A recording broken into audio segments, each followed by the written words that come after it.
नमस्कार साथियों, आप देख रहे हैं बिहार समाचार, जहां आपको मिलती हैं बिहार की दिन भर की ताजा और बड़ी खबरें। आज की पहली खबर, बिहार की 25 लाख महिलाओं के खाते में ट्रांसफर होंगे 10-10 हजार। बिहार की 25 लाख महिलाओं के लिए खुशखबरी है। मुख्यमंत्री महिला रोजगार योजना के तहत 16 फरवरी को मुख्यमंत्री नीतीश कुमार की तरफ से 25 लाख महिलाओं को 10-10 हजार रूपए भेजे जाएंगे। इस दौरान कुल 2500 करोड़ रुपए डीबीटी के जरिए लाभुकों के बैंक खाते में ट्रांसफर किए जाएंगे।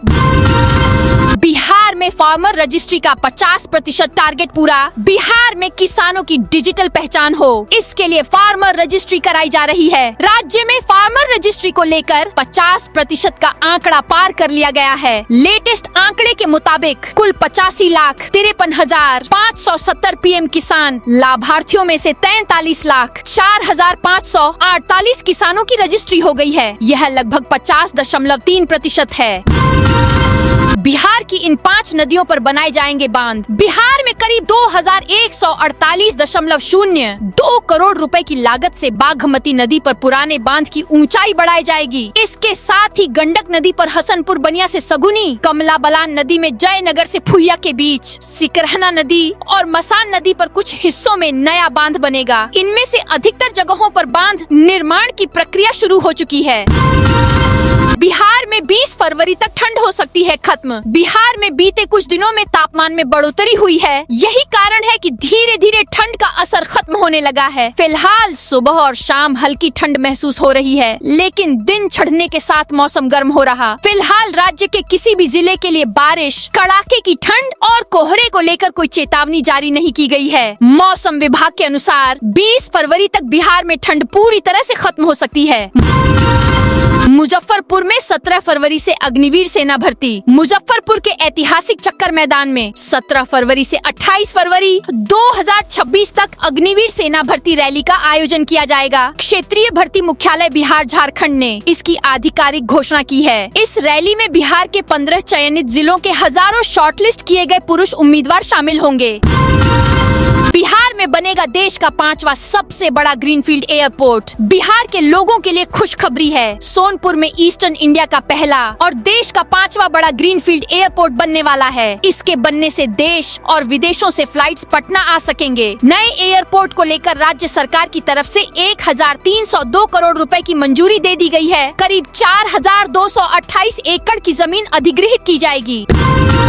पिता के ड्रीम प्रोजेक्ट का निरीक्षण करने पहुंचे निशांत। मुख्यमंत्री नीतीश कुमार के बेटे निशांत कुमार के राजनीति में आने की चर्चा इन दिनों तेज हो गई है। इसी बीच उनका गया दौरा काफी चर्चा में रहा। दौरे के दौरान उन्होंने अपने पिता के ड्रीम प्रोजेक्ट में शामिल गंगा जल आपूर्ति योजना के तहत टेटर जलाशय का निरीक्षण किया। इस दौरान उन्होंने अधिकारियों से परियोजना की प्रगति, संचालन और जल आपूर्ति व्यवस्था की विस्तृत जानकारी ली। अधिकारियों ने बताया कि गंगा का पानी पाइपलाइन के जरिए जलाशयों और जल शोधन संयंत्रों तक लाया जाता है, जहां इसे शुद्ध कर लोगों को पेयजल के रूप में उपलब्ध कराया जाता है। पीएमसीएच में अब सिर्फ 3 दिन होगी ब्लड जांच। पटना मेडिकल कॉलेज एवं अस्पताल पीएमसीएच में अब कई महत्वपूर्ण रक्त जांचें सप्ताह में केवल 3 दिन, सोमवार, बुधवार और शुक्रवार को ही की जाएंगी। राजेंद्र सर्जिकल वार्ड स्थित पैथोलॉजी विभाग में इस संबंध में एक सूचना चस्पा कर मरीजों और उनके परिजनों को सूचित किया गया है। इस निर्णय से बड़ी संख्या में मरीजों को इलाज में देरी और अतिरिक्त आर्थिक बोझ का सामना करना पड़ रहा है। यह समस्या विशेष रूप से उन मरीजों के लिए अधिक है जो दूर दराज के ग्रामीण क्षेत्रों से इलाज के लिए पीएमसीएच पहुंचते हैं। एमनेस्टी और एग्जिट पॉलिसी से खुला निवेश का रास्ता। बिहार अब केवल श्रम शक्ति देने वाला राज्य नहीं, बल्कि उद्योगों का नया केंद्र बनने की राह पर है। मुख्यमंत्री नीतीश कुमार के मार्गदर्शन में उद्योग विभाग ने एक ऐसी मास्टर प्लानिंग की है जिससे राज्य की बंद पड़ी और विवादित औद्योगिक इकाइयों में फिर से रौनक लौटने वाली है। एमनेस्टी पॉलिसी और एग्जिट पॉलिसी 2025 के जरिए सरकार ने निष्क्रिय पड़ी जमीनों को नया जीवन दिया है, जिससे न केवल 800 करोड़ रुपए का निवेश आएगा, बल्कि हजारों युवाओं के लिए घर में ही नौकरी के अवसर पैदा होंगे। पटना पटना जंक्शन को जाम से मिलेगी। मुक्ति बुद्ध स्मृति पार्क के पास बना नया वेंडिंग जोन। पटना जंक्शन और महावीर मंदिर के आसपास लगने वाले खान पान के ठेलों और अतिक्रमण से अब शहर वासियों को बड़ी राहत मिलने वाली है। पटना नगर निगम ने बुद्ध स्मृति पार्क के ठीक सामने स्थित मल्टी लेवल पार्किंग के पास एक आधुनिक वेंडिंग जोन विकसित किया है, जिसे बेहद आकर्षक नाम क्रिस्पी कॉर्नर दिया गया है। यह नया ठिकाना न केवल सड़कों को साफ सुथरा बनाएगा, बल्कि फूड लवर्स के लिए एक सुरक्षित और सुंदर स्ट्रीट फूड हब के रूप में उभरेगा। एक क्लिक में साफ हो सकता है बैंक अकाउंट। आज के दौर में पॉकेट में कैश हो न हो, मोबाइल फोन में यूपीआई का होना जरूरी है। सब्जी वाले से लेकर बड़े शोरूम तक हर जगह QR कोड स्कैन हो रहे, इसी से पेमेंट हो रहा है। लेकिन एक छोटी सी लापरवाही जिंदगी भर की कमाई पर भारी पड़ सकती है। डिजिटल पेमेंट की सुविधा जितनी आसान है, उतनी ही खतरनाक भी हो सकती है। डिजिटल फ्रॉड के बढ़ते मामलों को देखते हुए बिहार पुलिस ने एक विशेष जागरूकता वीडियो जारी किया है। वीडियो को विभिन्न सोशल मीडिया प्लेटफॉर्म पर शेयर किया जा रहा है।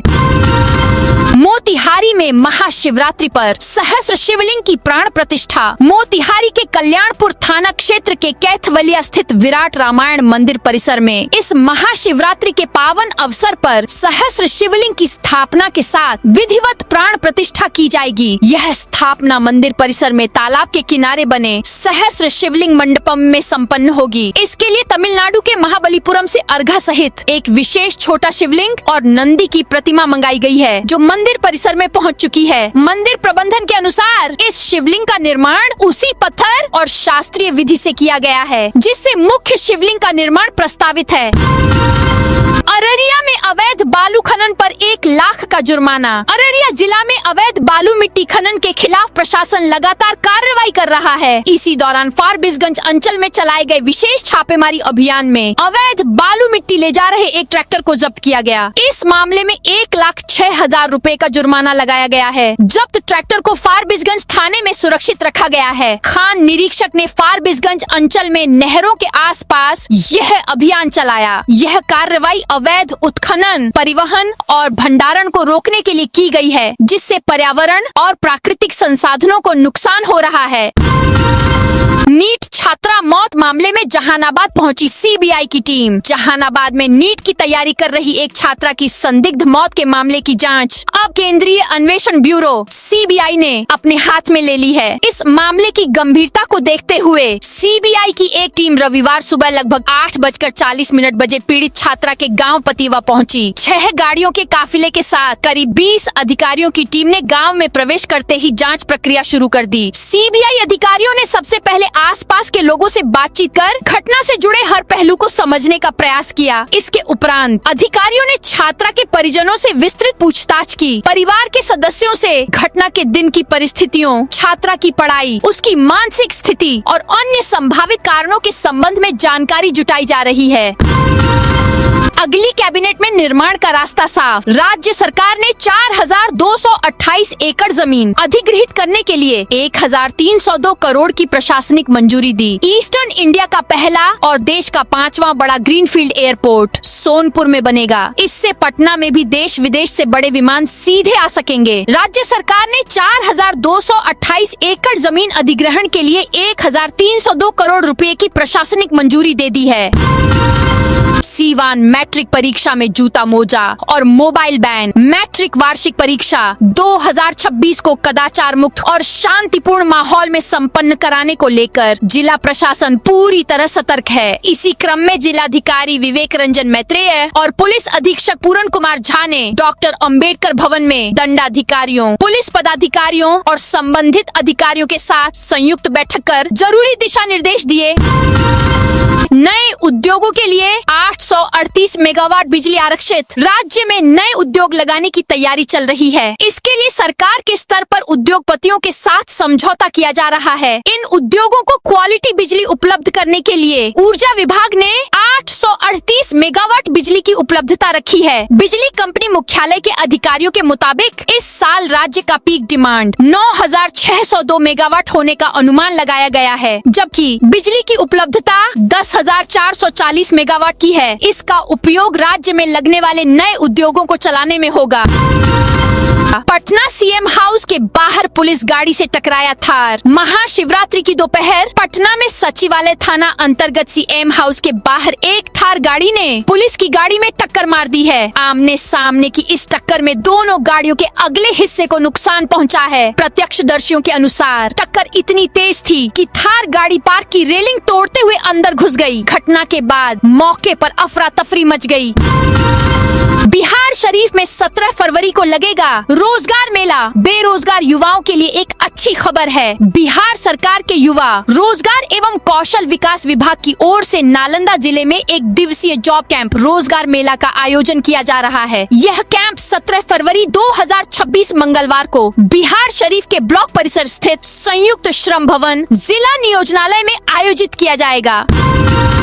स्थापना दिवस पर पूर्णिया को बड़ी प्रशासनिक सौगात। स्थापना दिवस पर पूर्णिया को बड़ी प्रशासनिक सौगात मिली है। जिले में अब ग्रामीण एसपी भी होंगे। ग्रामीण एसपी के अधीन बायसी, बनमनखी और धमदाहा एसडीपीओ के अलावा 18 थाने होंगे। अब शहर और गांव की पुलिस व्यवस्था अलग अलग अधिकारियों के जिम्मे होगी, जिससे कानून व्यवस्था को और मजबूत करने में मदद मिलेगी।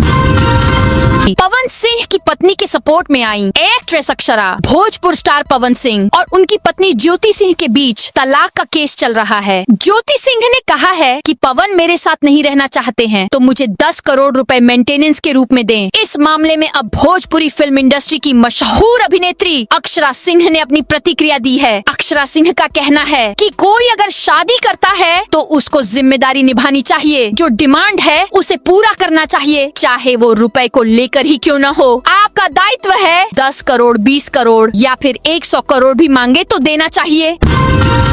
नए उद्योगों के लिए 838 मेगावाट बिजली आरक्षित। राज्य में नए उद्योग लगाने की तैयारी चल रही है। इसके लिए सरकार के स्तर पर उद्योगपतियों के साथ समझौता किया जा रहा है। इन उद्योगों को क्वालिटी बिजली उपलब्ध करने के लिए ऊर्जा विभाग ने 838 मेगावाट बिजली की उपलब्धता रखी है। बिजली कंपनी मुख्यालय के अधिकारियों के मुताबिक इस साल राज्य का पीक डिमांड 9,602 मेगावाट होने का अनुमान लगाया गया है, जबकि बिजली की उपलब्धता 10,440 मेगावाट की है। इसका उपयोग राज्य में लगने वाले नए उद्योगों को चलाने में होगा।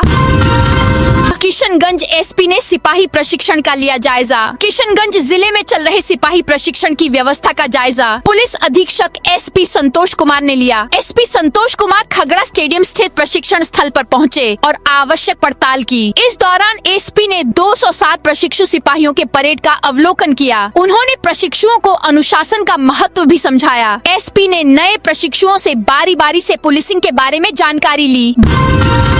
डीएम ने 4 किसान सलाहकारों को बर्खास्त किया। सुपौल जिला में प्रशासनिक सख्ती का बड़ा असर देखने को मिला है। जिलाधिकारी सावन कुमार के निर्देश पर कार्य में लापरवाही बरतने वाले 4 किसान सलाहकारों को सेवा से चयन मुक्त कर दिया गया है, जबकि त्रिवेणीगंज में पदस्थापित एक राजस्व कर्मचारी को अनियमितता के आरोप में तत्काल प्रभाव से निलंबित कर दिया गया। इस कार्रवाई से विभिन्न विभागों में हड़कंप मच गया है।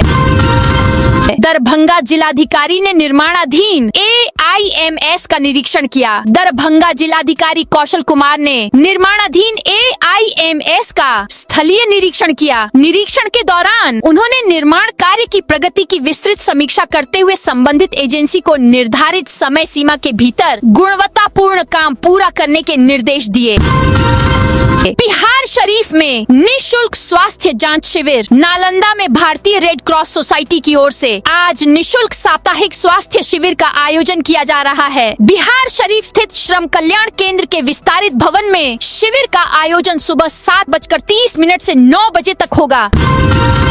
नीतीश के नेतृत्व में बिहार सरकार अच्छा काम कर रही। रामनाथ। केंद्रीय किसान कल्याण राज्य मंत्री रामनाथ ठाकुर ने शुक्रवार को पूर्वी चंपारण के मोतिहारी में बिहार सरकार का बचाव किया। उन्होंने राज्य में बढ़ते अपराध के मुद्दे पर विपक्ष द्वारा उठाए जा रहे सवालों का जवाब दिया। मीडिया से बात करते हुए केंद्रीय मंत्री ने कहा कि नई सरकार बनने के बाद कुछ प्रायोजित आपराधिक घटनाओं में बढ़ोतरी हुई है। हालांकि सरकार इन मामलों को गंभीरता से ले रही है और लगातार निगरानी कर रही है। उन्होंने जोर देकर कहा कि नीतीश कुमार के नेतृत्व में बिहार सरकार अच्छा काम कर रही है।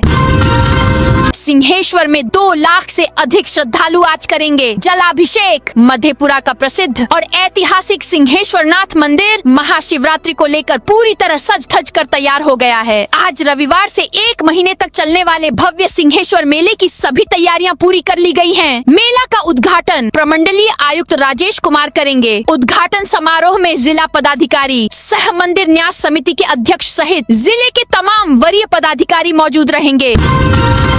सुपौल में मनरेगा के पीआरएस अमित विक्रम सेवा से मुक्त। सुपौल में जिलाधिकारी सावन कुमार के निर्देश पर पंचायत रोजगार सेवक अमित विक्रम को सेवा से मुक्त कर दिया गया है। जिले में लगातार हो रही कार्रवाई से विभिन्न विभागों में हड़कंप है। यह कार्रवाई जिला ग्रामीण विकास अभिकरण सुपौल द्वारा की गई, जिसका आदेश उप विकास आयुक्त सारा अशरफ के हस्ताक्षर से 14 फरवरी 2026 को जारी हुआ। महाशिवरात्रि पर गरीबनाथ मंदिर में 2 किलोमीटर लंबी लाइन। मुजफ्फरपुर के सुप्रसिद्ध बाबा गरीबनाथ धाम में महाशिवरात्रि के अवसर पर आस्था का सैलाब उमड़ पड़ा। उत्तर बिहार के देवघर के रूप में प्रतिष्ठित इस धाम में जलाभिषेक के लिए भक्तों की भारी भीड़ उमड़ी है। अब तक 50,000 से ज्यादा श्रद्धालुओं ने जलाभिषेक किया है। मंदिर के बाहर करीब 2 किलोमीटर तक लंबी लाइन लगी हुई है। शादी के बंधन में बंधेंगे ईशान किशन। जयपुर की मॉडल अदिति हुंडिया से रिश्ता हो रहा तय। भारत और पाकिस्तान के बीच आज T20 का मुकाबला है। मैच के पहले टीम इंडिया के ओपनर और बिहार के रहने वाले ईशान किशन चर्चा में आ गए हैं। इस बार ईशान किशन की चर्चा बल्लेबाजी को लेकर नहीं, उनकी गर्लफ्रेंड को लेकर हो रही है। दरअसल ईशान के दादा ने उनकी गर्लफ्रेंड का नाम बताया है, जिसके बाद ईशान के मॉडल के साथ अफेयर की पुष्टि हो गई है। ईशान के दादा का वीडियो सामने आया है। अच्छी क्वालिटी की सड़क नहीं बनाई, कंपनी ब्लैकलिस्टेड। सड़कों की गुणवत्ता से खिलवाड़ करने वाले ठेकेदारों पर अब सरकार ने सख्ती शुरू कर दी है। पथ निर्माण विभाग ने दरभंगा स्थित निर्माण company RL Chaudhary infratech PVT LTD को 10 वर्षों के लिए ब्लैकलिस्ट कर दिया है। यह निर्णय गुणवत्ता विहीन सड़क निर्माण प्रमाणित होने के बाद लिया गया। पथ निर्माण मंत्री ने कार्रवाई की पुष्टि करते हुए कहा कि ऐसे ठेकेदारों को चिन्हित कर सख्त कार्रवाई की जा रही है और भविष्य में भी किसी तरह की लापरवाही बर्दाश्त नहीं की जाएगी। 10 लाख से अधिक लोगों को दवा खिलाने का लक्ष्य। दरभंगा में फाइलेरिया उन्मूलन अभियान के तहत जिले में चल रहे सर्वजन दवा सेवन कार्यक्रम MDA/IDA के दौरान स्वास्थ्य विभाग की टीम घर घर जाकर लोगों को दवा खिला रही है। अभियान का मुख्य उद्देश्य जिले को फाइलेरिया मुक्त बनाना है, ताकि इस गंभीर बीमारी की कड़ी को तोड़ा जा सके। स्वास्थ्य कर्मियों के साथ आशा और आंगनबाड़ी सेविकाएं मोहल्लों और गलियों में भ्रमण कर लोगों को जागरूक कर रही हैं। सहरसा नगर निगम में करोड़ों का अवैध ट्रांसफर। सहरसा नगर निगम में करोड़ों रुपए के कथित अवैध ट्रांसफर का मामला सामने आया है। नगर आयुक्त प्रभात कुमार झा ने इस संबंध में सदर थाना को औपचारिक पत्र समर्पित करते हुए प्राथमिकी दर्ज करने का अनुरोध किया है। मामला इतना गंभीर है कि इसे आपराधिक श्रेणी की कार्रवाई बताते हुए तत्काल जांच की मांग की गई है। महाशिवरात्रि पर पटना में 2 दोस्तों पर बरसाई गोलियां। महाशिवरात्रि के दिन पटना में गोलीबारी की घटना सामने आई है। रामकृष्ण नगर थाना क्षेत्र के शिवाजी चौक के पास अज्ञात अपराधियों ने 2 युवकों को दिन दहाड़े गोली मार दी। घटना के बाद मौके पर अफरा तफरी मच गई। आसपास मौजूद लोगों ने इसकी सूचना फौरन पुलिस को दी। इसके बाद दोनों घायलों को इलाज के लिए निजी अस्पताल में भर्ती कराया गया है। गिरिराज सिंह ने कहा, भ्रम फैलाने की कोशिश कर रहे राहुल गांधी। बेगूसराय के सांसद और केंद्रीय वस्त्र मंत्री गिरिराज सिंह ने बयान दिया है। इन्होंने कहा है कि आज फिर राहुल गांधी ने कपास किसानों को लेकर भ्रम फैलाने की कोशिश की है, लेकिन देश का किसान अब जाग चुका है। वह वादों और वास्तविक काम में फर्क समझता है। सच्चाई ये है कि प्रधानमंत्री नरेंद्र मोदी के नेतृत्व में कपास का MSP लगातार बढ़ा है। बेतिया में PM सूर्य घर योजना पर वर्कशॉप। बेतिया में PM सूर्य सूर्य घर योजना के सफल क्रियान्वयन और जन जागरूकता बढ़ाने के उद्देश्य से नगर निगम सभागार में एक कार्यशाला आयोजित की गई। इस कार्यशाला का उद्घाटन जिला पदाधिकारी श्री तरनजोत सिंह ने किया। कार्यशाला में महापौर, नगर आयुक्त, सभी पार्षद, विद्युत विभाग के कार्यपालक अभियंता, उप नगर आयुक्त और नगर निगम के अधिकारी कर्मचारी उपस्थित थे। इस दौरान योजना के उद्देश्यों, इसके लाभों और आम नागरिकों के बीच सौर ऊर्जा के उपयोग को बढ़ावा देने पर विस्तृत चर्चा हुई। 22 अप्रैल को खुलेंगे केदारनाथ धाम के कपाट। उत्तराखंड के रुद्रप्रयाग में स्थित केदारनाथ धाम के कपाट इस साल 22 अप्रैल को सुबह 8 बजे खुलेंगे। महाशिवरात्रि के अवसर पर पंचकेदार गद्दी स्थल ऊखीमठ स्थित ओंकारेश्वर मंदिर में वैदिक विधि विधान और पंचांग गणना के बाद शुभ मुहूर्त की औपचारिक घोषणा की गई। इस वर्ष कपाट विश्व लग्न में खुलेंगे, जिसे धार्मिक दृष्टि से अत्यंत शुभ माना जाता है। इस साल केदारनाथ यात्रा पिछले साल की तुलना में पहले शुरू हो रही है। 2025 में धाम के कपाट 2 मई को खुले थे, जबकि इस बार 22 अप्रैल को खुलेंगे। यानी श्रद्धालु इस बार 10 दिन पहले बाबा केदार के दर्शन कर सकेंगे। अंधरवारी में मानसिक रोगियों के लिए विधिक जागरूकता कार्यक्रम। राष्ट्रीय विधिक सेवा प्राधिकार नई दिल्ली और बिहार राज्य विधिक सेवा प्राधिकार पटना के निर्देश पर नवादा में एक विधिक जागरूकता कार्यक्रम आयोजित किया गया। यह कार्यक्रम 14 फरवरी को रजौली प्रखंड की अंधरवारी ग्राम पंचायत के सामुदायिक भवन परिसर में हुआ। इसका उद्देश्य मानसिक रूप से बीमार और मानसिक रूप से दिव्यांग व्यक्तियों को कानूनी सेवाओं तथा मीडिएशन 2.0 के बारे में जागरूक करना था। बांका में 34 केंद्रों पर होगी मैट्रिक परीक्षा। मैट्रिक परीक्षा 2026 के सफल, शांतिपूर्ण और कदाचार मुक्त संचालन को लेकर बांका जिला प्रशासन पूरी तरह सक्रिय हो गया है। शनिवार शाम जिलाधिकारी नवदीप शुक्ला और पुलिस अधीक्षक उपेंद्र नाथ वर्मा की अध्यक्षता में संयुक्त ब्रीफिंग आयोजित कर दंडाधिकारियों और पुलिस पदाधिकारियों को जरूरी दिशा निर्देश दिए गए। जिले के 34 परीक्षा केंद्रों पर कुल 29,489 परीक्षार्थी परीक्षा में शामिल होंगे और प्रशासन ने सभी तैयारियां पूरी कर ली हैं।